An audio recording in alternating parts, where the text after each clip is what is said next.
are back. You're listening to You Would Think, the Philadelphia Flyers podcast. I'm your host, Kyle Collington, and my goodness, it's good to be here today. I have a couple of friends with me. The Flyers are good. It's a nice, beautiful Sunday afternoon. Let's start with the intros. First and foremost, it's the one, the only. It's Mr. Mike Giletto Sr. You know the drill by now. Yes. Welcome, everybody. It's a great day in the neighborhood. But wait a second. That's not all.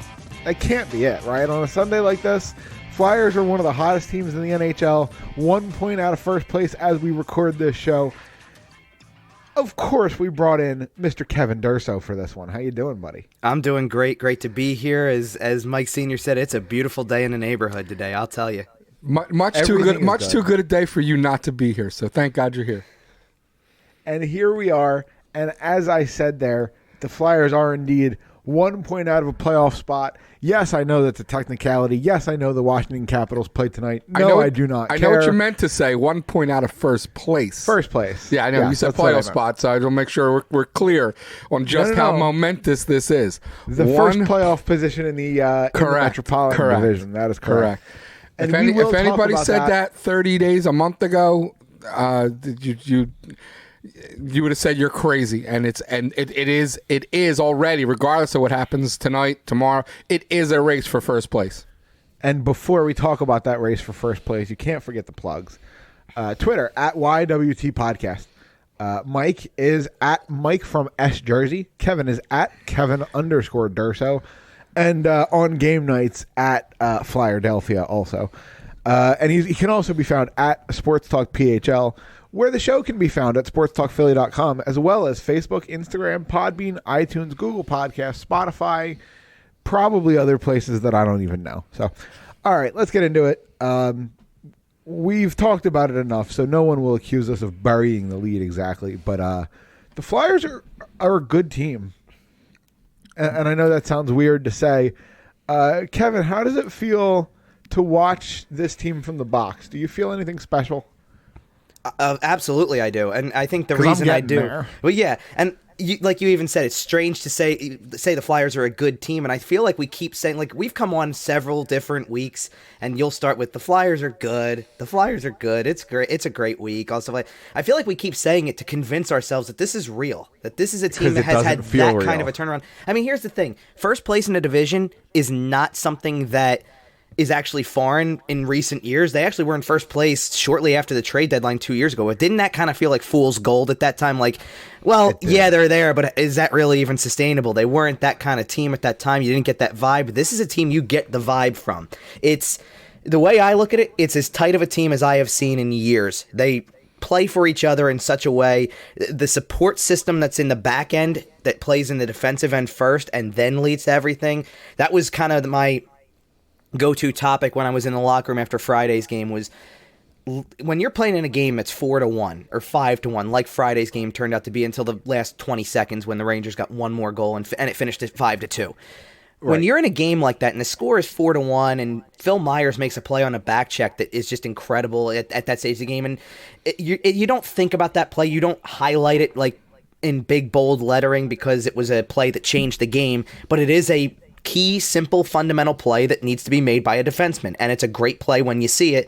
And in the game story, it's going to get overshadowed. It's not a play that you're going to sit there and go back to on the highlight reel, but it is a play that needs to be made. So in that situation, do those plays get overshadowed? And Claude Giroux told me, he thinks, he goes, my philosophy is defense creates offense, or we believe that the philosophy of this team is defense will lead to offense. So that's how they play. I think you saw that a lot in every game they've played this week, where they make a good defensive play, it turns into something down the other end. You get a big save somewhere, it turns into something at the other end.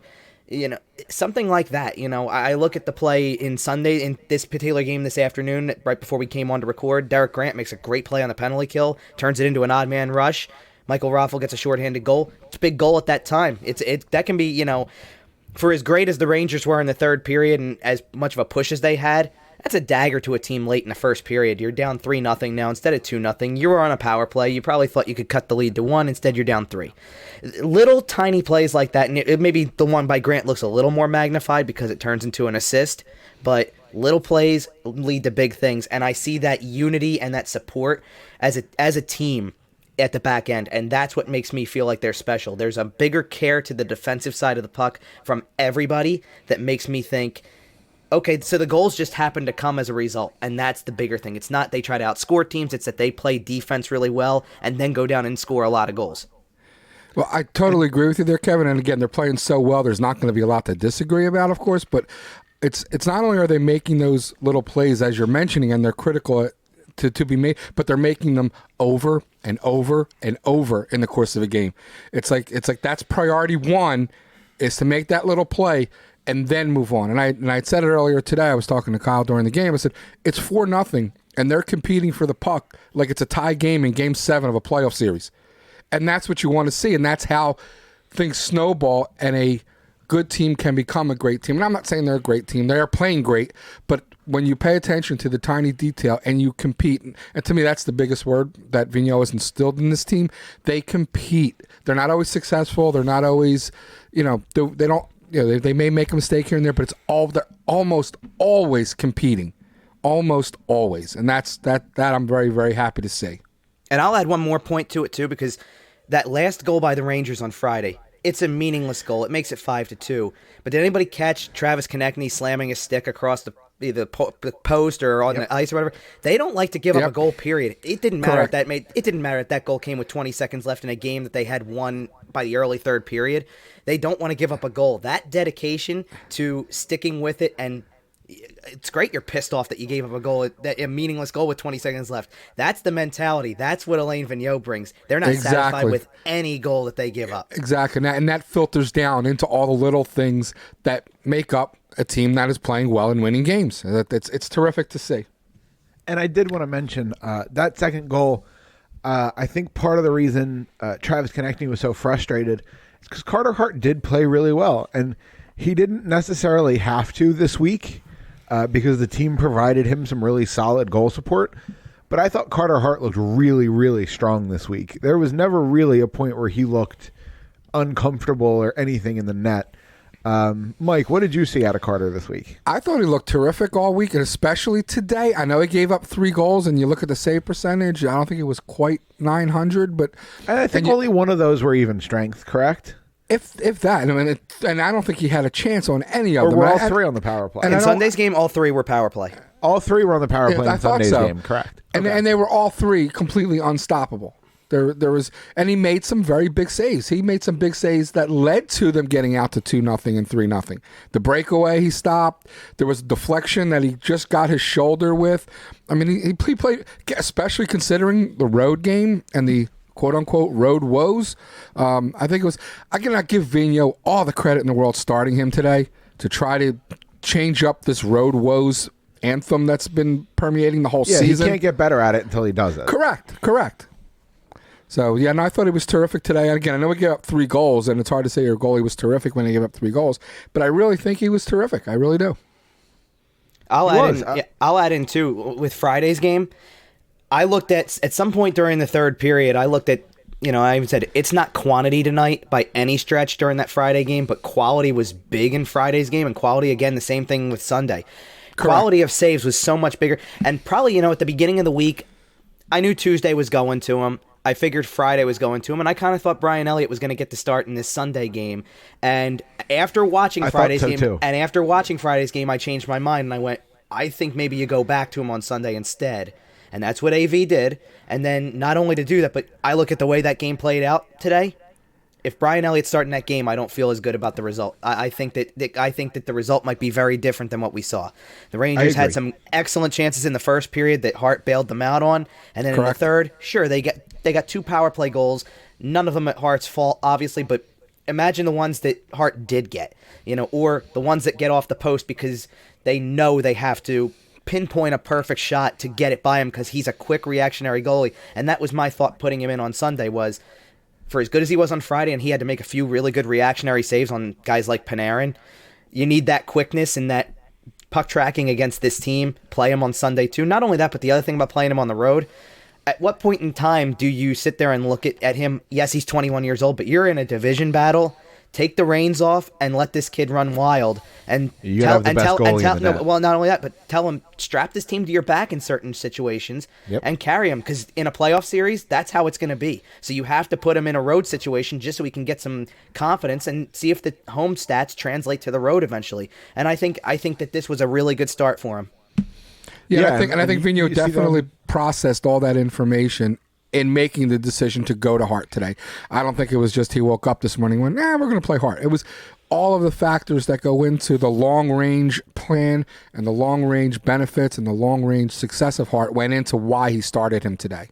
Well, and I'll tell you what, Mike, because I think definitely it was known way before. It was definitely known way before today. I think it was known after Friday's game, because there were two things that were telltale signs to me. One was that Carter Hart was talking after Friday's game and saying things like, get ready for Sunday. He sounded like he was already told right after the game, you're going back in on Sunday afternoon after this game. And I hope that's the case. I would love really? for it I really hope it was. And now AV didn't give anything away then, but AV was, the signs, when even at practice on Saturday, the signs were there. Hart's in the starters net, all the drills are being run that way. You're going, as much as you thought Elliott was going to maybe get that start, based on the way the schedule looked, and you do want to map it out. Look, Elliott's going to get at least one start this upcoming week. He's probably absolutely. Yeah, we'll talk about the schedule I guarantee. later on. I'm not a betting person typically, but I would bet just about anything that it's the home game against Carolina. Carter Hart's going to play on Wednesday against Washington in a battle toward the top. I know it's a road game, but I think you have to cement yourself. That's interesting. You have to cement him as the go-to guy in the most important games. That's going to be the most important game on your schedule.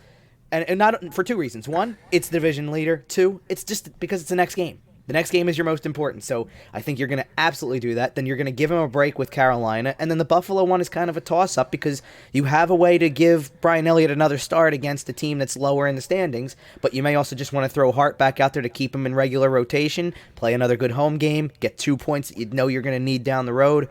If you have to play that team like you can get the 2 points, just the way they've played Columbus, the way they've played the Rangers, the way they played the Panthers. Go out there, play your game the way you have to in these, like they did in these home and homes. Play the right way, get the 2 points in that game, go into the next one, get the 2 points, and that's a team that's further in the rearview mirror as a result. Right, and they're also at the point of the schedule where this is it. This is the final push. There's no reason really to hold people, and rest them for the next 40 games. Like this is it. We're in that home stretch. There's 15, 16 games left. So, I'm sure Elliott gets 4 or 5 of those, but the majority of the games now will definitely go to Hart to get ready for the playoffs. Yeah, and we start looking ahead towards playoff seeding and positioning and things like that. The Flyers are 1 point out of first place, and you play Washington on Wednesday. That's obviously a huge game. But we look ahead. Kevin's talking about the schedule coming up, and over the next 3-ish weeks, basically from now until that Tuesday, March 24th game against the Islanders, the Flyers play good teams basically every night. You got a little bit of a soft team in Buffalo this coming Saturday, and that's basically it. Nashville right before the end of the run, and every other team there is at or near the top of their division. And the next 3.5 weeks is going to be the litmus test. And if the Flyers come out of this anywhere near the position they're currently in, then I feel good about how this team's going to fare in April, because the next 3 weeks or so is going to feel a lot like playoff hockey. I thought today's was a perfect example of playoff hockey. The way that power plays can shift a game. It went from being a fairly comfortable 5-1 game to 5-3 really quickly with 2 power plays. That's the atmosphere that creates playoff situations. Take one bad penalty, you get scored on, it's a different game that quickly, even when you score 5 goals. So I thought that was a perfect atmosphere. I thought the atmosphere that they've played in, the building on Friday was excellent. The building on Friday had that playoff vibe, and it was good to see. The building has been good recently, for sure. Yeah, if there was any negative today, and there's very little, is they were in the box a little too often. Mm-hmm. Definitely in the box too often. That's the one thing they want to limit, especially with a 5-1 lead. There's, be a little, and they have been all year. They've been very disciplined. They really haven't taken many bad penalties in situations like today's. But again, if there's any downside to today, a few too many penalties with a 5-1 lead. Yeah, too many penalties, and I would also sit there and say, the penalty killing was phenomenal coming into this game. I think they had killed off 23 of 25 or something like that leading to this game. So they gave up 3 today, and all right, maybe you were due for one of those games, and maybe also playing the Rangers 2 nights ago, maybe they saw something and figured out a kind of a way to take advantage of you. Yeah, you know, possible. One of the goals was off of a failed clear, by the way, so you kind of see how that one comes into play. The other two, I think, were setups like let's look for that deflection in front. Maybe that's where they found a gap. You know, that can be the result of study, but. For the most part, they've been able to adjust throughout games pretty well, and that's what puts them on streaks like 21 of 23 successful kills or something like that, you know? Yeah, absolutely. Again, my issue is not with the lack of kills so much as just don't take so many, especially when you got a 4-goal lead. You don't need to take penalties. And the thing about it is they've been better at that. Like, they've been better throughout most of those games recently. So this was, like, again, one of those games. Exactly. An anomaly, things happen. And I think the rest were looking, because I thought the Rangers actually got a couple penalties that they didn't deserve. And I think they were looking for a way to maybe trying to even it a little bit, just human nature being what it is. But yeah, if that's the worst thing we can say about the Flyers this week, it's been a hell of a week. And it's not like what they did is not correctable. Those are mostly stick infractions. Right. That's the ones that you can clean up the most. I wouldn't be surprised if AV's sitting down showing them film about it. Watch what you're doing here. Go through. This is what he's all about. I mean, he goes in, he pinpoints those little areas where they got to clean it up, and then the next game they come out, and because he's such a good coach, they don't do it. It's it's amazing. He's so, at least from the appearance from the outside in, he looks like he's so good at the video examination of the game and showing the players on the video. At least that's the perception in my mind. You wonder if that was done prior to him coming in at all, because they never learned anything from anything that they ever did. Nothing ever got better. And you can see the biggest guy, and I'll sing his praises today. He's been good all year. He's been terrific for a month. He's been great for 2 weeks. Jake Voracek. He's been absolutely terrific. And I know I've been a critic. I have nothing bad to say about Jake for the last 2 weeks. Have you been a critic? I haven't noticed. and justifiably so. And just so you don't think it's I hate Jake, it's not that I hate Jake. I like Jake, and I think Jake can be this player. Just eliminate the mistakes, and he's done that, and I think all that credit. I mean, Jake's listened, so I'll give him part of the credit too. He's taken the coaching, but 90% of that is the coaching that's being given. But again, some players don't take the coaching. He's taken the coaching, and I'll give him full credit for that as well.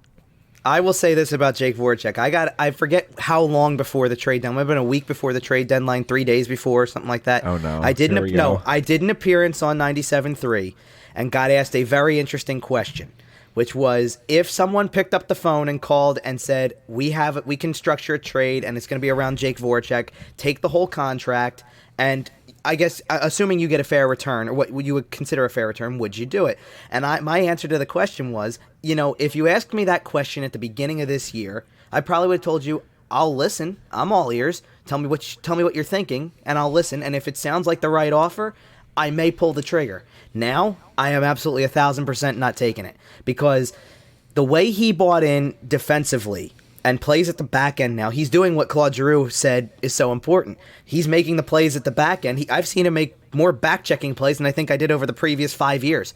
And I've said he's the best. He's the best version of himself that I've seen in 5 years. And because 100%. of that, he has turned into the player that they signed to be that player. He had that one career year. They signed him to the big deal. And now he's actually giving you, maybe not even without putting up all the big points, he's giving you what you expected. The skill is there. The ability to play two ways is there. And he's turned into that player that now you don't sit there and go, gee, I want to get both of those guys off the top line. I don't want to pair Giroux and Voracek together. I feel like I need to split them up just to get some balance. You don't even have to worry about that. You've got the balance, and you can put them on the same line, and Jake looks like a perfectly reasonable complement piece again to Giroux because he's able to play in both ends and isn't a guy who's kind of hovering around the neutral zone waiting for the breakout. He comes back, he helps out, they go out together, they come out of the zone together, they enter the zone together, they make a play, they score goals.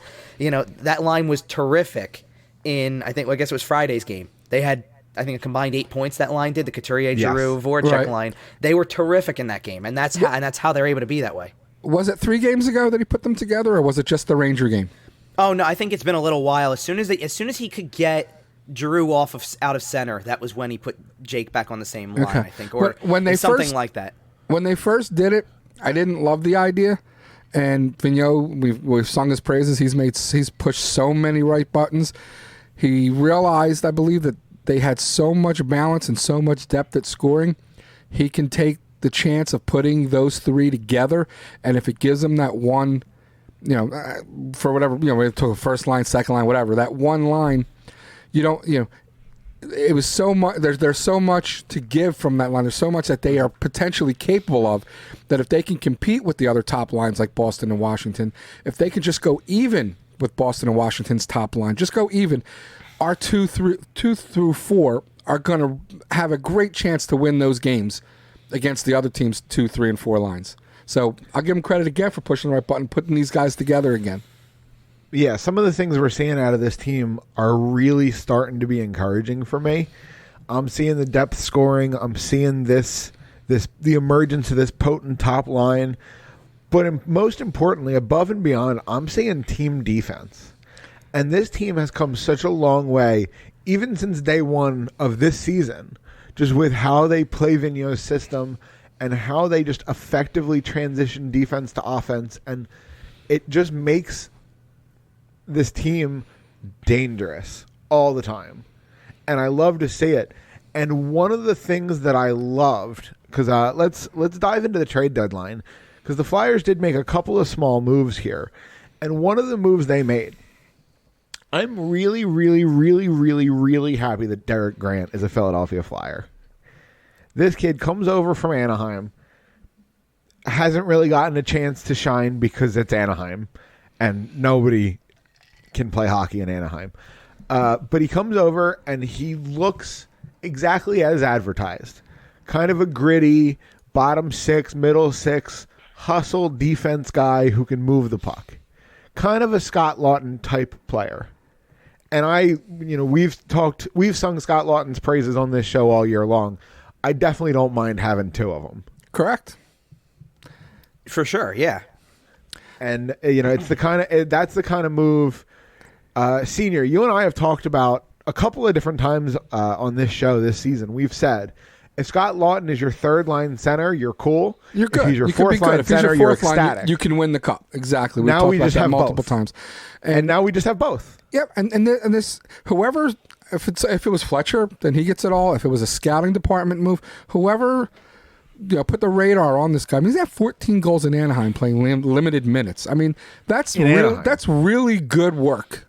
Okay, to get a depth guy, giving up next to nothing, and a guy who can really, really help. That's again, if it's Fletcher, then it's all him. If he relied on somebody's word to pass it along, hey, this is somebody to look at. Whatever, that's an organizational thing. Whether it's all at the top or in the middle, whatever it is, that's a great organizational move.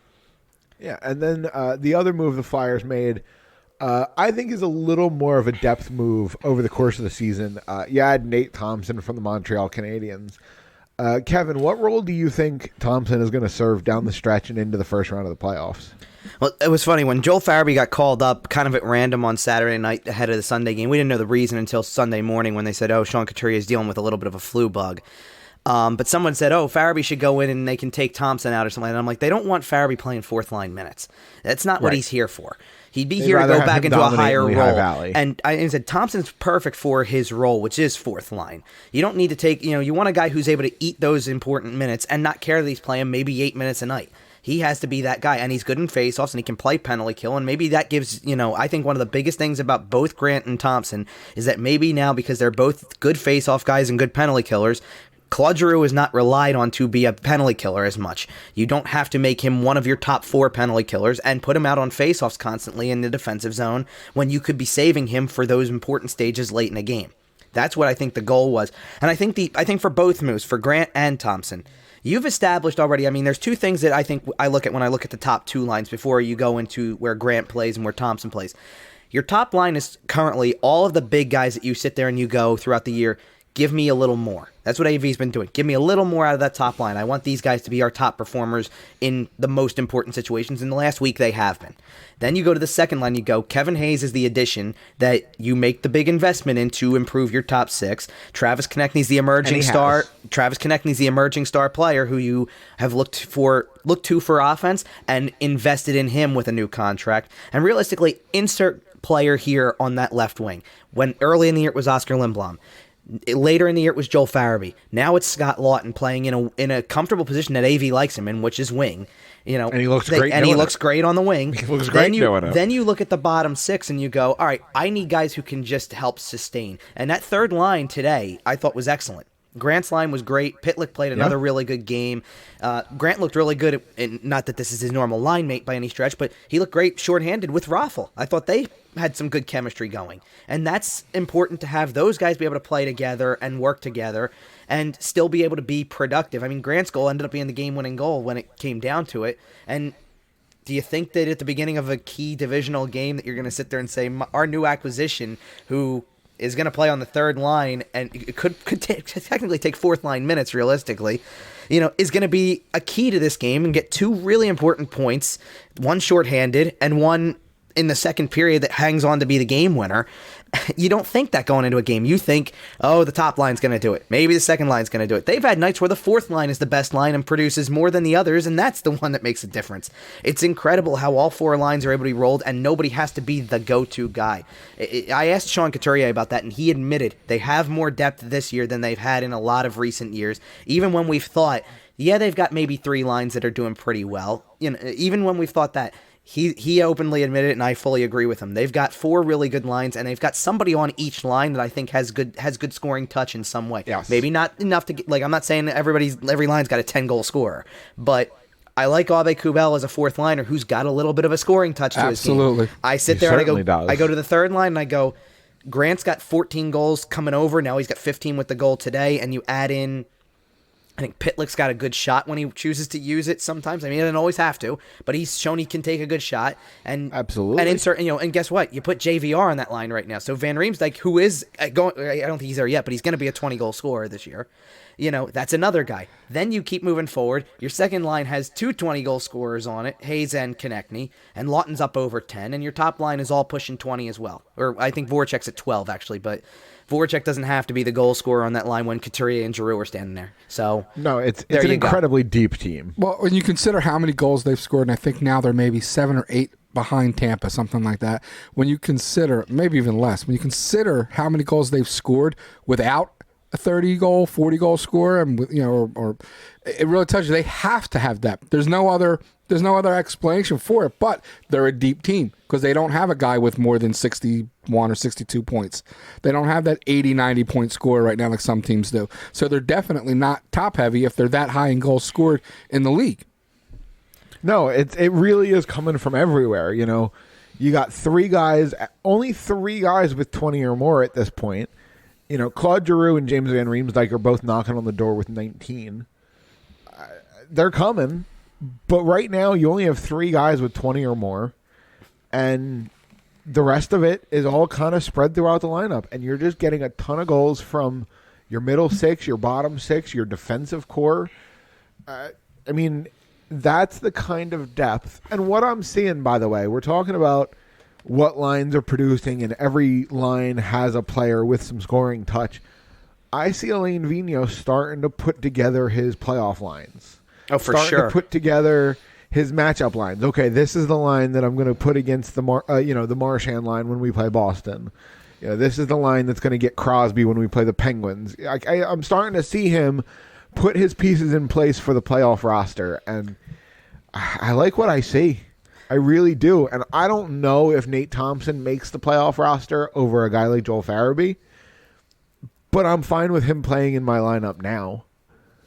I think he's been fine since he's been here. You know, nothing spectacular, but I'd rather have him playing in that limited role more so than a guy like Joel Farabee, for sure. Oh, that's for sure. And he's also let Joel Farabee go play top line minutes in Lehigh Valley and rack up some points and come back up for the playoffs if Vigneault wants him in the lineup at that point. And the other thing with Thompson is he's also one of those guys, locker room's important. And he's really one of those character guys in the locker room. Whatever you ask him to do, he's going to, he may not always get it done, but he's going to give you 100% of trying to do what it is you want him to do. He's not going to create problems. He's going to be there for everybody. He's going to have everybody's back. And he is a real character guy. He's had some issues in his life that he's dealt with, and he's come out the other side in a very positive way. And again, a lot of times that builds that Chris Carter type character guy in the locker room that you end up with through some of those problems. So God bless him for that in his life, and it's going to help the Flyers moving forward in the locker room. Yeah, I'll say this from a scoring standpoint for everybody involved with it. Do you guys know what the one common thread of the last 6 wins, the 6-game winning streak is? They've scored more than four or more. They've 4 or more in every single game. 4 or more. Not only that, I said more than 3. I'll take credit for that. Well, not only that, but I just looked. They've only got 1 win in the last month plus, where they've scored less than 4 goals in a win. The only games where they've scored less than 4 goals are the Detroit shutout win, 3-0. Okay. The game against New Jersey where they got shut out, and the 2 losses to the Islanders and Tampa, where they also scored 3. Right. Gotcha. So essentially, there's 1 game where they've scored less than 3 goals in the last month. Better yet, since the All-Star break. Yeah, it's incredible how much they've been able to score and hang into every game. I mean, aside from the Jersey game, there's not a game they haven't been involved in. Right, and that was such an anomaly game. Looking back on it, you can't draw anything from that other than, every once in a while you just play a clunker, and they're human. Yep, and at the end of the day, it really was just an off night. For sure. And I'm glad you brought that up, Senior, because that's one that I pointed out. There's a couple different things I pointed out over the course of the last few weeks, or maybe in the last couple months if we have to go really far back now, because that 1-4-1 road trip feels like something so far off in the distance now. The California trip. but here, I'm going to make 2 points about that road trip. Here's the first one. The first one is that I think that this is one of those situations in years past where everybody would go, that's the end.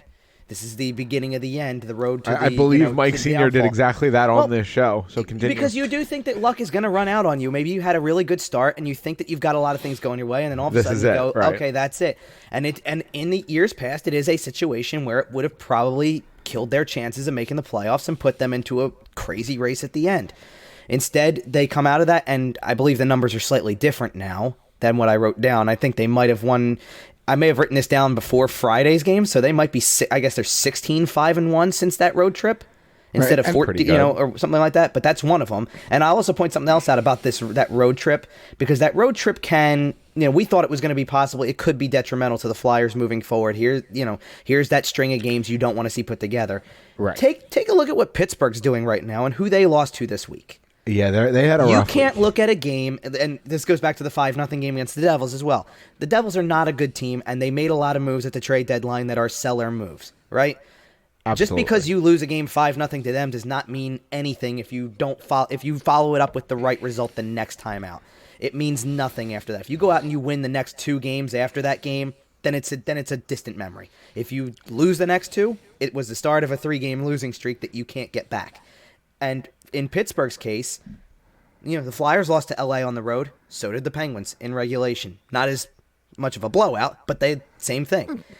They lost to Anaheim on the road in regulation, and they lost to San Jose, and lost to San Jose as badly as the Flyers lost. That was a 5-goal margin. It doesn't take away from the fact that good teams sometimes don't have it on a given night. In this particular case, look at this road trip that Pittsburgh's having and realize it's almost the exact same trip that the Flyers had.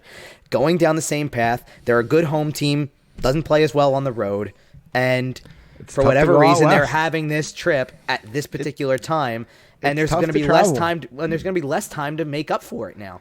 Yep, correct. There definitely will be less time. But going back to the 1-4-1 stretch, there definitely was the potential for that to be a disaster. Let's not say that it wasn't. And looking at it at the games since, clearly it wasn't. But what I had said at the time was it could be a disaster. It will be a serious impediment to them getting to the playoffs. And the next 10 games are critical. Because if that 1-4-1 stretch is the impetus for going forward in a negative way, and they have a 5-5 stretch or a 4-6 stretch after that, and that next 10 games, which the schedule was brutal, I said, this could be a disaster. And it could have been. Because, again, they played the Bostons, the Washingtons, the Tampa Bays. They just played really well, won a good majority of the games, got out of that 1-4-1 stretch, and put themselves in position to do what they're doing now. But let's not pretend like it couldn't have been a disaster. It absolutely could have been. For sure. And I'll throw in 2 points about this, because I'm going to go back to the other 2 losses we've been talking about and why I think, though, moving on from those was important. I've heard a lot of people say, maybe it's more on a casual side, like a casual fan side, have said, the turning point was the winning, like for them was the win in Columbus last week. That's a game where they went, click, this team has got something going on. For me, I think I go back to during that 10-game stretch that Mike Sr.'s talking about, the win in St. Louis was an absolute turning point. Yes. To come out of that game, blow a 2-goal lead in the third period and win in overtime said a lot about that team. And then That's not a great only that, call. not only that, but I want to throw out, like, in that stretch, they lost to Montreal the next night, a team that was slipping out of the playoff race then. They're definitely more out of it now, and they rebounded from that with 2 really big wins. The 5-0 before the loss, All-Star break, yep. right, the 5-0 loss to the Devils could have been the first of many straight embarrassing losses that kind of showed that the team was running out of steam, and you turned it into a complete anomaly. That's one game that you put to the side and you go, just wasn't your night. It's not what it was anymore. The other one that stands out to me is the loss to the Islanders. You go through, you rally back, you play an insane third period. You tie the game with a minute and a half left, only to lose the game in regulation. And then the wheels fall off, but yeah. How many trips to Boston has this team made over the years in March, hanging on for dear life in a playoff race, give up a late goal in overtime or in regulation, and that's the end of the story. That's where the season falls apart and the wheels come off. This team does not let that happen. Every single situation they've had in years past that should have been the reason that the run of success will end has not happened. So this is what makes them a good team. They don't let that one loss sink them. They move on, they chalk it up, and they lick their wounds and move on to the next game. And that's to me, that's all AV. And that's even 100% AV. And not even from game to game. There are moments, Kevin, the same thing, the same reactions in game. Like today, they gave up the third goal. And there are many times where you give up that third goal and it's just panic city. This team does not panic. The last 5 minutes of the game, the Rangers are coming. They got the momentum. They scored that goal. But they were solid. Everything was kept to the outside. Nobody was running around like a chicken without a head. They stayed in their lanes. They're blocking shots. They never really came close to scoring that fourth goal. They just don't panic. I'm not saying they didn't get some shots, but they didn't really come close to making it 5-4. And again, whether they did or didn't score, we didn't panic. So there are moments within games, after a loss. This team is very resilient. And again, I agree with you. It's all AV. They do not panic. They're 27-0-2 when leading after 2, I think now. And something along those lines. Something along those lines. Good, yes. And in the last 3 years, I can give you probably 30 examples where they gave up a game-losing or a game-tying goal in the last minute of the third period. That was something I thought of. Commonplace, and it drove me insane. And that's all about what's happening on the bench and keeping everyone calm, keeping everyone together. It's the work that you do before you even get to that point of having everything and the structure, and Kyle's been big on this, and having that system in place. I think that's a huge part of it. The guy's just obviously a really good coach, and Fletcher's done a good job of putting guys on the roster that Fletcher's done a fantastic job. That do what he wants them to do. Yeah, I'm going to respond. For you to say. I'm going to respond. I'm going to respond to 2 of Mike Senior's points because I agree with them wholeheartedly. First of all, the in-game adjustments that he's talking about, where they don't panic, they get resilient, and they don't let that change the course of the game. The Columbus game on the road is a perfect example. You fell behind 2-0 in that game, and that happened a lot last year. It hasn't happened a lot this year, and because it hasn't happened a lot this year, maybe that's one where you start to chalk it up and realize it's not your night, and they don't do that. They come out, what they do, score less than a minute after that second goal that Columbus scored, made it 2-1 again, and then hung around until they were able to get it tied in the second period, then win in overtime. That's what these good teams do. They hang around, they make it a problem. And I was thinking, to his other point, I think just yesterday about it. How many games in the last month have they even gotten into the situation where you're kind of like this afternoon? A 1 or 2 goal lead where you have the other team has the empty net, and you're really hanging on for dear life, and it feels like there's something brewing that could go the wrong way, and you have even the shot to give up that tying goal. It's kind of rarely happened. I mean, they go into third periods with 2 goal leads and lock down. They don't just let teams hang around. They go into third periods and lock them down, and then get they don't even have to score the empty net goal in those situations. They just don't even let the team set up the right way. And a lot of that goes back to what you said earlier, Kevin, too, about the little things that you do in the game, like you brought up earlier. They play the same way, up 1-0, down 2-0. They play the same way almost all the time. There's a desire that Vigneault wants them, the way he wants them to play, and he desires them to play a certain way. And if you play that way all the time, when things in a game start to go south, play your game. And they do that, and things turn around. Yeah, being able to fall back on these fundamentals and being able to just play the system and when times get tough, when you're down 2 goals, when when the other team is storming back in the third, they just take a deep breath and they play their system and they play a poised game that I think is going to serve them supremely well in postseason play.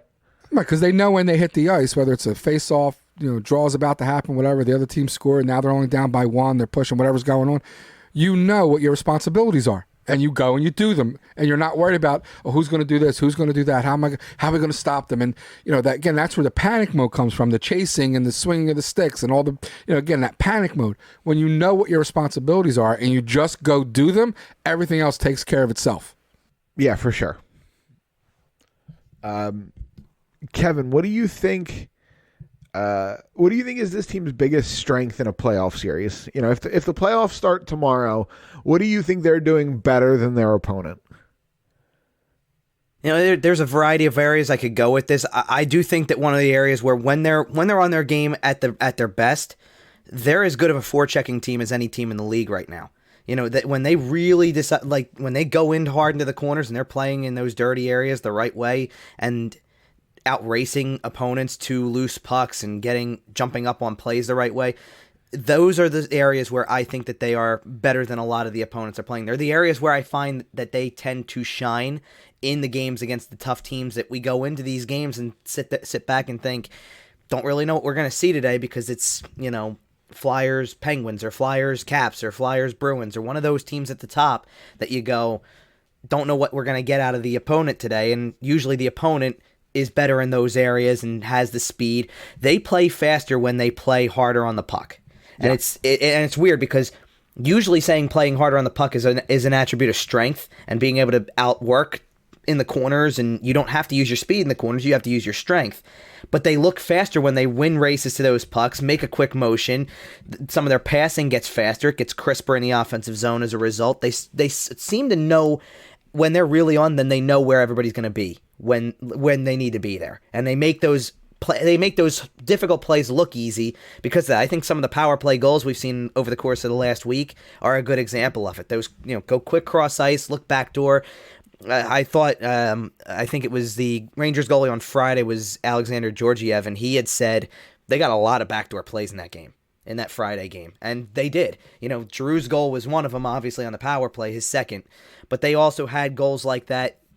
It was kind of a small backdoor play. Voracek setting up Couturier at the side of the net or semi in front of the net, however you want to look at it, for the first goal that ties that game, and those are the plays that they do look for when they're coming off the rush. They try to find a guy who's kind of cutting to the net and going to the net and crashing the net hard. This is the way they play. They do play a little bit of a fast game. You know what I think about them too that comes to mind? I always used to kind of, the Flyers had a lot of struggles with the Rangers in years past, and for sure. Ironically enough, now I kind of look back and realize who was coaching the Rangers at that time to realize why maybe they had some struggles with it. The Rangers always used to get on my nerves about it because I would sit there and say, they're not, now granted, this is not an attribute of this year's Flyers team by any stretch, but I never really thought that the Rangers in those years were the best defensive team. They had some good defensemen that were stay-at-home defensemen, but I said, they're so opportunistic. They transition so well that you make one mistake in the neutral zone, they're gone and they're scoring. And it would drive me crazy. In the back of your net. Well, and it would drive me crazy because it was a team that you go, it's like they didn't have to work as hard for that goal. Granted, now I sit there and I realize they do work hard for that goal because you make a good read in the neutral zone. But it felt like one mistake, turn it over, they're gone, and it's in your net, and it would always happen. The Flyers have adopted that kind of that attribute to their game. When they get a chance and go the other way, a lot of players and a lot of teams, when I get the quote sheets after home games, a lot of the opponents are sitting there saying, well, they really took advantage of their opportunities, and we need to take better advantage of our opportunities. The opportunities the Flyers give up don't always get as magnified as the ones that they get because they finish on their opportunities, and they don't get, the opportunities the opponent gets aren't being finished.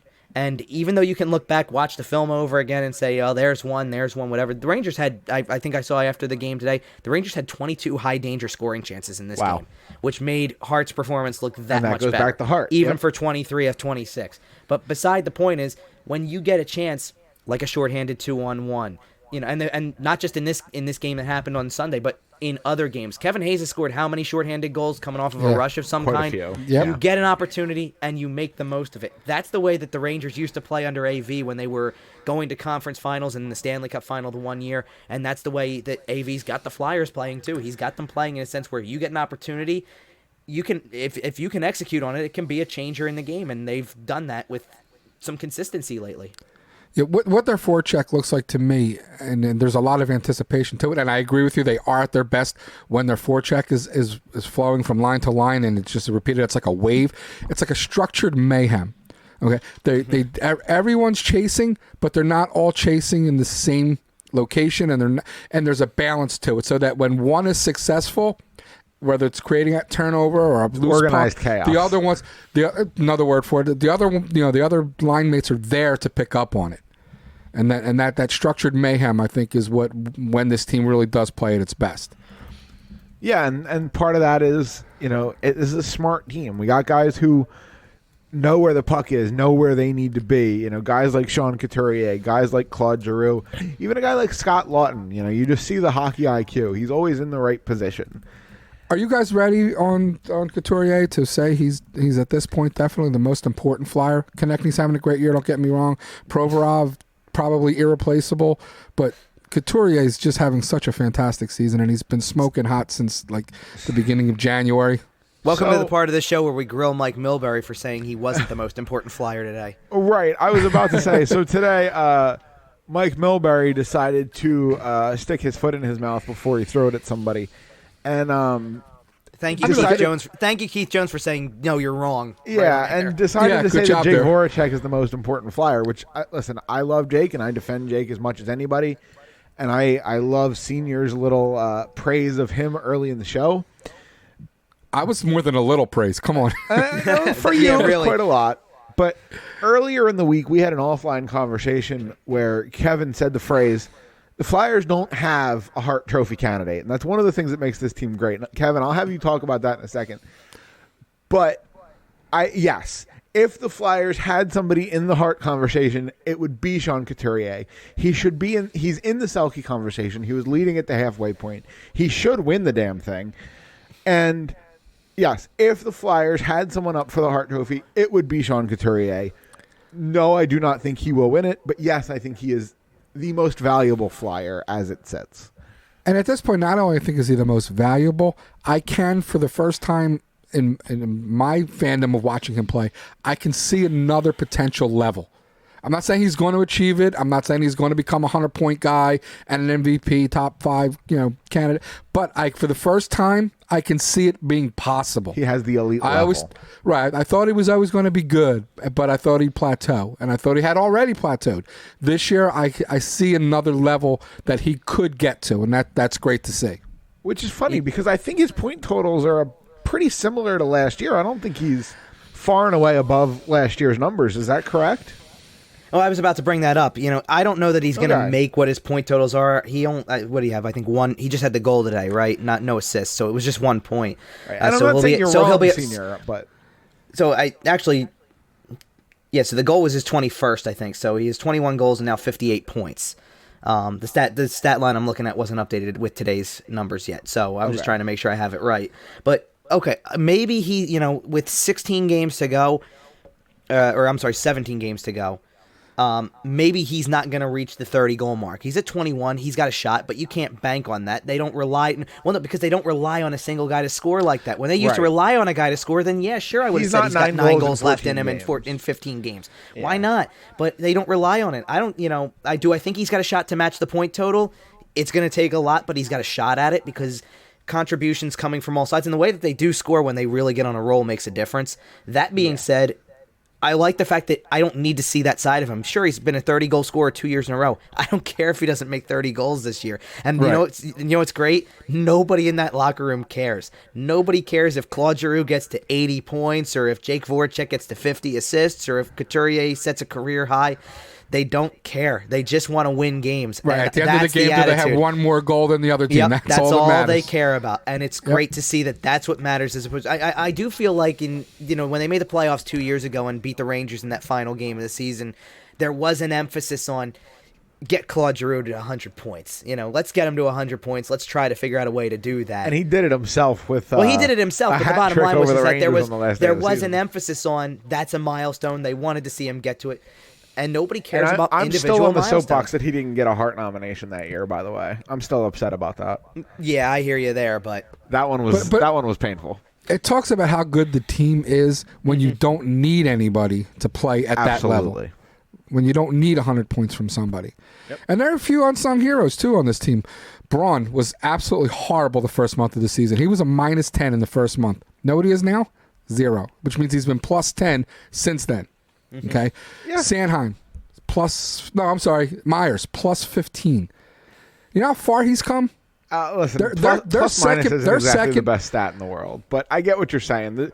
But a lot of that is the team coming up. But I get what you're saying, and a rising tide lifts all ships. Their second pairing defensively is so much better together. And again, the way the team is coached and the way they play, that defensive second pairing, obviously having the first pairing that you have, now that you have Niskanen, now that you have Niskanen and Provorov together, it allows everything else to filter down and allows that second tier defenseman to play against lesser competition and less minutes. And again, it all filters down perfectly. But those two, Sanheim and Myers, are playing terrific hockey. Yeah, the whole defense really. We've talked about Justin Braun and how he's come around, and we've all kind of generally become a little more favorable on him. And he's been perfectly fine. Robert Hagg has, on some nights, been the Flyers' best or second best defenseman. The defense as a whole is just supremely consistent, and I love to say it. Yep, the fact that Ghost can't get back in the lineup for all of his faults or the mistakes that he's made this year, whatever the case may be.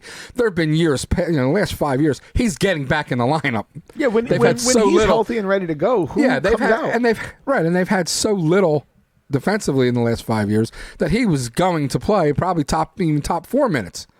So that's how far defensively they've come, and that's a lot of what's driving the wins and the record and the fighting for first place. Well, I think one of the big things about Braun, to Mike Sr.'s point, is that, when he started the year, he was on the second pairing, and that probably contributed to that minus 10 at the start of the year. Now that he's got a really good place in that third pair with Haig. I think that pairing fits well together, just like Sanheim and Myers fit well together. And obviously, we don't need to. We could talk for another hour beyond this about why Provorov and Niskanen are a perfect pairing together. They've been so good together, and you don't touch that. I think that Couturier is starting to get a lot of respect, or get more respect nationally. Yes. I really hope people see to the point where, yes, he wins the Selke this year. I hope he does, because I hope people see that he is one of the best. He did get into the final. He's been a finalist a couple times, but I hope people see he is one of the best two-way centers in the game right now. He's able to consistently score. This is 3 straight years of reaching 20 goals. He's able to he'll reach 60 points, no problem. That'll be 3 years of 60 points in a row. He's, the first year when he did that, he completely shattered his career high and then matched it. So now he's on pace to get, I think, close to 70, if not at 70. That'll be another 70-point year. And he doesn't, for a team that doesn't need one guy to be that guy, you don't have to worry about a guy, they don't need someone who's scoring 100 points. He can be just as good by being near the top of the team lead with 70 and being considered that top guy, playing on the top line, playing against the other team's top players all the time.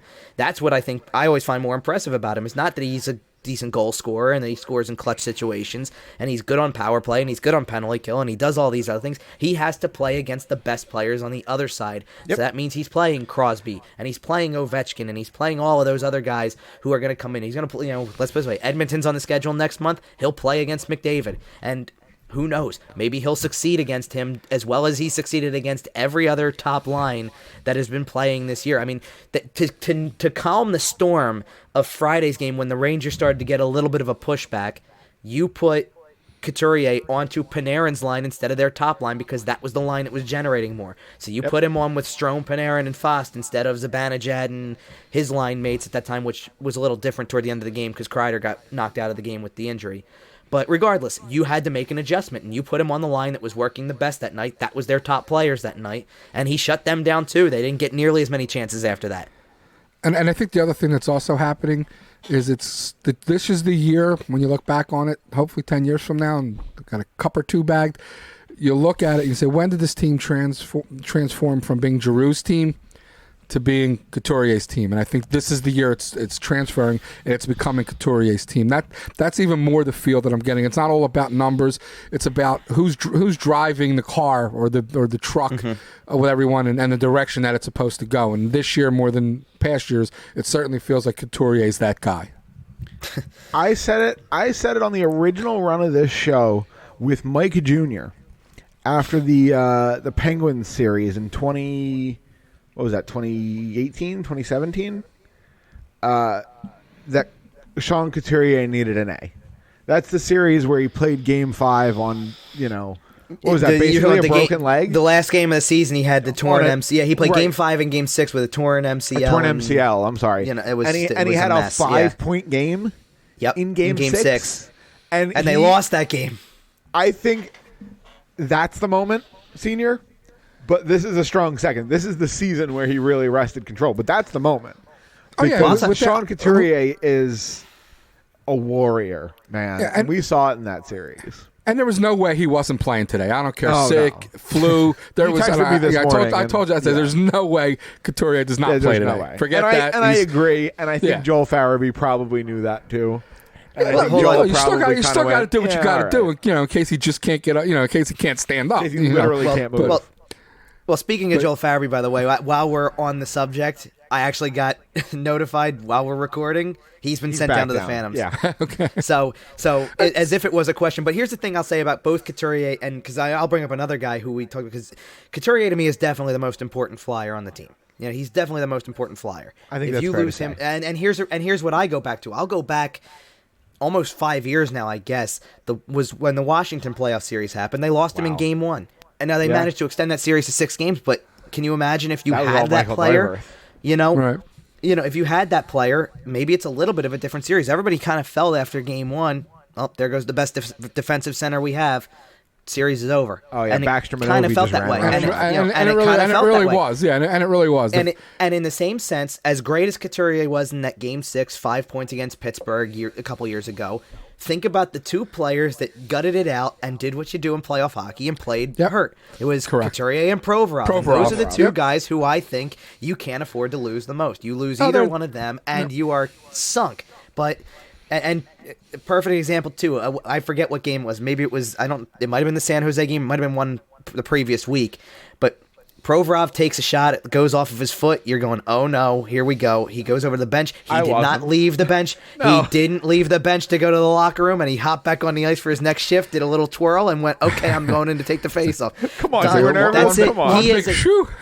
Well, you're nervous when you see let's put it this way. I didn't really actually think that much of what happened to Kreider on Friday because he got hit. He went down. He got up, skated around for a little bit, finished his shift, went over, and didn't leave the bench until after the first period. And that was almost a glancing. It wasn't even like full. It just kind of was a glancing shot off him. And I mean, look, he's out for a long time. From where I sit, whenever something like that happens, I'll sit there and I'll let out, ooh, boy, that sounded bad, whatever. Of course you do, because you see the reaction. The guy crumbles to the ice in a million pieces for a moment, and you hear the sound, and you go, uh-oh, that didn't sound good. I hope that's not something. And you see that, but when you see the guy either finish the shift, my first thing is, does he leave the bench? If he doesn't leave the bench, he's got to be feeling okay enough that he's like, I'll shake it off, I'll be fine, And Provorov doesn't, hangs around in the locker room a little bit after games. Like, it's not like he's a guy who goes off and, I got to get treatment now or whatever. Like, he hangs around a little bit, so he's a guy he's as tough as they come. It's incredible. Yeah, they make him tough over there. But either way, this team is in a good spot. I think we can all agree on that. I think we can all agree that we're super excited for where the team's at and where the team's going and who's leading the charge. This week is a really big week, and I know we talked about it. What does this team have to do to beat Washington and Carolina? And, Buffalo is fine. I expect this team to beat Buffalo, but you have a bad back-to-back with Washington and Carolina. Mike Sr., what do you think the team has to do to come out with, say, at least 3 points in those two games? They've played Washington very well this year every time they've played them.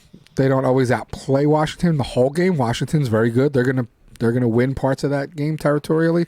But I would say going into the game, they don't do anything different. You just play your game. Play the game that they've been playing for the last 3 months. Play it structurally sound.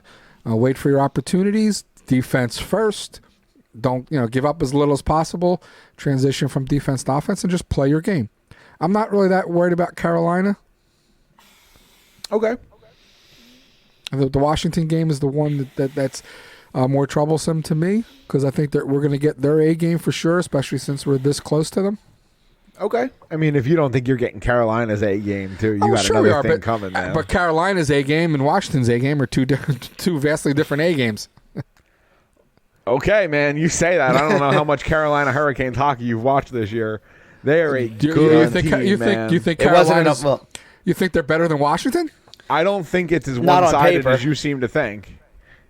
absolutely not on paper, but Carolina ended up winning a playoff series against them last year too. I understand. Just last year. They're a gutsy bunch, but It's why you play the games. No, absolutely. And I love Rob Brindamore. He's a great coach. I will say this for Carolina, and this is where I agree with what Mike Senior said. They are going through a bit of a slide right now, and when one of your wins is against a Toronto team that doesn't have a lot of defensive structure, and you got beat by an emergency backup goalie, But Carolina's lost three or not straight like got since beat, then. but you got to win. You got to win using one, I should say. In Carolina's case, you got to win using an emergency backup goalie. They're trying to get by as best they can with 2 minor league goalies. I think at the moment, It's bad. And now, granted, they're one of the key things for them, and I think this is a key to this game. Without looking too far ahead, I'm not trying to jump over the Washington game. I will go back to that one. Is Carolina actually doesn't play after they lost to Montreal in overtime on Saturday. They don't play until that Thursday game against the Flyers. Wow. So I actually think that that's an advantage for the Flyers For the a little bit in a Flyers, sense yeah, I because agree. when you Agreed. play a team like Washington on the Wednesday night before, I kind of expected what I thought was so important about the Ranger game today was play a good first period because they had to take Saturday off playing a back-to-back before everything. So Yeah. they had to take the day off. You got to practice. You got to practice on Saturday, keep the juices flowing, go on your road trip, and kind of get ready. So you needed to take advantage of the early start because I thought that the Rangers would be the team that kind of had the better legs at the end of the game as opposed to the beginning of the game, and that is what sort of happened in a way. In the same Proved to be sense, true. Yep, in the definitely same proved to sense be that true. in the same sense that I thought, don't worry about the start of the Friday game as much because the Rangers are playing their third and 4 nights, and you've been sitting there since Tuesday. Just keep it close, and as long as you're in the game, you'll be the better team in the third period because you should be the fresher team. Same thing. You can see that coming with those teams. You know the energy is going to run out at some point. And when they gave up the 4th on the power play or the 5th one somewhere middle of the period, when they didn't score off a power play of their own, those were daggers. That was it. The Rangers were ready to go home and call it a night. And they did finish strong with that one late goal, but whatever. It doesn't do anything to the result. So I think that one's an advantage. When it comes to the Washington game, the Flyers have played Washington well in the one area, and maybe it's a great thing that the Flyers got the win today against the Rangers and gave up 3 power play goals because it tells you the importance of staying out of the box against a team that has power play talent. The Flyers cannot be that team on Wednesday against Washington that continues to give opportunities to the Ovechkins and the Backstroms and the Yoshis and give them they'll power eat you play time. alive. That's where they will. Well, and that's where they got the game tied the last time they played in Washington. They got a power play late in the period. They got it tied. You came out of that. You came out of that crazy period where Washington was the better team in that first period. Tied 1-1. You got to your specialty part of the game, which is the second and third, and took control. And the next goal they scored proved to be a total meaningless one because you were up 7-1 by that point. I'm not saying they're going to go out and score 7 goals against Washington. Right. And the other Oh, thing it I'm would be not nice and the for other my thing I'm not- anxiety. and the other thing I'm not going to say is, the one thing they've done a good job of in all 3 games they've played so far is they've found a way to contain Alex Ovechkin. He has not been able to get that shot that he likes Knock to take on so wood. many times that often. That being said, be prepared for it because I think around that particular time, let's put it this way, the Flyers took a lot of penalties in that Washington game on the road because it seemed like there was a purpose to try to get Alex Ovechkin his 700th. Yeah, he was sitting on home 698. ice. He was sitting on 698. There was an emphasis. Let's try to people wanted to see it. They wanted it to Everyone happen wanted in it. And Washington. I'm so glad it didn't happen. I am too. And don't get me wrong, when he scored it against the Devils a few weeks later, it's like, good for you. I'm thrilled that you did it. Correct. But it wasn't clap. here. I love it wasn't OV. here. I'll It wasn't clap, against the Flyers. It wasn't against us. That's not a shot at anybody. Yeah. My point in saying that about Ovechkin, though, is that, you've contained him to the point where he hasn't really been able to do his thing and be that offensive presence. I think around the time he was gunning for 700, it wasn't just that particular game against the Flyers where he struggled to find a way to get it. He didn't get it for a good week and a half after the fact because he slumped. Because he slumped. It kind of was like something that kind of hung in the mind for him. They would, I think they televised every Washington game on NBC Sportsnet for what, a week and a half. It was to a make while. sure that we could see it. It became a pain in the butt for him. And it turned in, I think it turned into a lot. And he's gotten better since he got the 700th. He's kind of back to being himself, and that's a cause for concern. I do think that one area where Washington still doesn't really match up as well as the Flyers do is their defensive pairings. I think Carlson's made some critical mistakes against the Flyers, though, so and Carlson's a great. Carlson's still to me the front runner to win the Norris. But for sure. That being said, I look at the rest of the guys they have, and that third pairing just looks like a mismatch compared to what the Flyers are able to offer. And when the third pairing gets caught on the ice against one of these guys, whether it's the Hayes line or the Couturier line, good luck. That's where the Flyers were able to do a lot of damage. So who would you rather have, Matt Niskanen or Radko Gudas? I'd probably rather have Niskanen for Provorov's sake because 100%. I thought they nailed it on the Sunday broadcast, which a nationally televised broadcast, saying I think it was Brian Boucher who said it. Niskanen has made Provorov so much of a better player. Absolutely. I'm glad to see that somebody out there on a national basis can point that out as well, and not just the ones who watch this team every single night. That they can point out that Niskanen has become so better. I love the quote that they said that with Hayes saying, "I didn't know how I played in the same division as him for 5 years, and I didn't know how good he was until he was my teammate." That's a great point. Right. I think a lot of people didn't know how good some of these acquisitions were until we got to see them on a regular basis and realize how much stability they add on the defensive side that makes them better offensively. And Niskanen scored 8 goals of his own, which I think is the second highest of his career in a single season. I think his career high is 10. And it's not just that they put another good defenseman with Provorov to make Provorov better and help Provorov and have a number one pairing. It's that his game, and again, if this is Fletcher, great. If this is the room deciding it and the scouting, great. Whatever it is, his game is not only a good defenseman, but his game meshes with Provorov as well. It's not just, oh, here's another good defenseman, let's put him with Provorov. Their styles mesh and are really perfect for one another. For sure. And we will. It really is a pleasure to watch those two guys play. And we will continue to watch them play, including against the Capitals this week. We play against Radko. We play against the Carolina Hurricanes. We play against the Buffalo Sabres on Saturday. And then, we'll be back next week to talk about more next week. So until then, I think it's about time we get out of here. We ran a little long. We had a lot to talk about. We touched on the trade deadline. I'm glad we got that out of the way. The rest of the Metro added too, so that got crazy. But before we get out of here, you can find the show on Twitter at YWT Podcast. Mike Sr. is at Mike from S Jersey. Kevin is at Kevin_Durso and at Flyerdelphia. You can find the show on Twitter. I already said that. Facebook, Instagram, Podbean, iTunes. I'm very tired. It's weird recording on Sunday afternoon. I'm used to the Sunday morning record. I'm way off today. I'm so glad we did. I am too, obviously. I mean, I didn't know how it was going to go with the... absolutely. I purposely had told Kyle, if we do this on Sunday afternoon, we need a 15-minute buffer period just in case, because I don't know if I want to come on a microphone immediately after right after a loss. But but as you can tell, we're in a very good mood. Yeah, we're all in great moods. Yep. Yeah, we got a lot of that. And before we get out of here, because I am going to wrap up, I did briefly want to mention Bobby Ryan. A couple of months ago, Bobby Ryan announced that he was stepping away from the Ottawa Senators to go seek treatment. We didn't really know what for. He was in the... Kevin, maybe you can remind me. The players... The name of the program. I don't know if you remember the name. I don't know off the top of my head either. I honestly, I didn't realize he had been out as long as he had been. I just knew he was away from the team for a while. I didn't realize it had been almost 3 months, and that's certainly a substantial time. Yeah, in the player addiction assistance program. I don't know what the name of it is. And he was away from the team for several months. He rejoined the team this week shortly after the trade deadline, and in his first home game back, scored a hat trick. And wow, it really meant a lot to him, and you could tell. And he was emotional on the bench, and the team really rallied around him. And that's why these programs are so important, and that's why allowing players to seek help is so important, because he had an issue, and he went and got it taken care of. And he had a big emotional moment. And, Bobby Ryan's a local kid, Cherry Hill native Bobby Ryan, as we heard for years and years on the broadcast. Right. So I did just want to take a moment and congratulate Bobby Ryan on, A, his recovery, which apparently is going very, very, very well, and B, on his return to hockey and the freedom to score have that kind of night on your first home game back. So I did want to reach out and congratulate Bobby Ryan on an incredible achievement and on his continued success and recovery. Yeah, well said. All right. Either of you gentlemen have anything else you want to say before we get out of here? Good luck, Bobby.